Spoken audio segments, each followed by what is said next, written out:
আজ আমি বাড়ি ফিরে একটু গাছের পরিচর্যা করলাম। কাল বিকেলে আমি আমার হাউস বয়কে দিয়ে এই ব্যালকনিটা পরিষ্কার করিয়েছিলাম। তখন সব গাছগুলোকে এক কোণে জড়ো করে রেখেছিল, সেগুলোকেই একটু অ্যারেঞ্জ করলাম। এই যে গাছটা দেখছো, এটা একটা লঙ্কা গাছ। এটা আমার এক বন্ধু, সে এখন বাহারিন থেকে চলে গেছে। সে যাবার আগে আমাকে এই একটা ছোট্ট চারা দিয়েছিল, সেটাই এখন এত বড় হয়েছে। গাছটা কত বড় হয়েছে তোমরা তো দেখতেই পেলে। এখন খালি লঙ্কা আসার অপেক্ষা।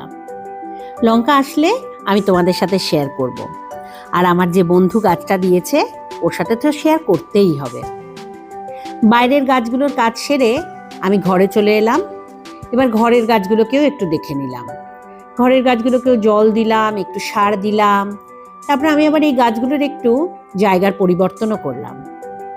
আমার না ঘরের গাছপালা, ফার্নিচার এইসবের পজিশনিং চেঞ্জ করতে খুব ভালো লাগে। ঘরটা অন্যরকম লাগে, নতুন লাগে। আমার বেডরুমের আর কিচেনের গাছগুলোকে একটু বারান্দায় এনে রাখলাম।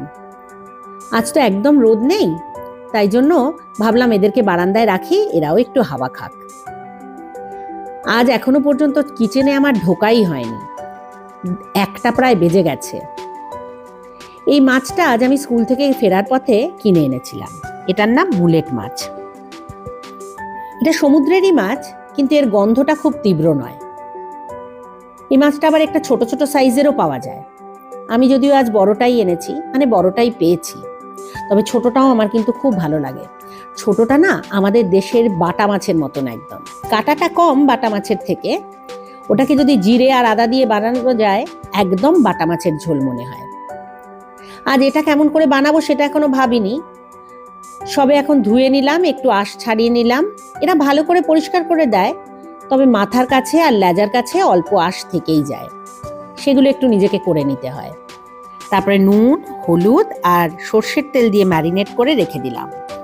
মাছটা যতক্ষণে ম্যারিনেট হচ্ছে, আমি আবার এই বাদামের খোসাগুলো একটু ছাড়িয়ে নিলাম।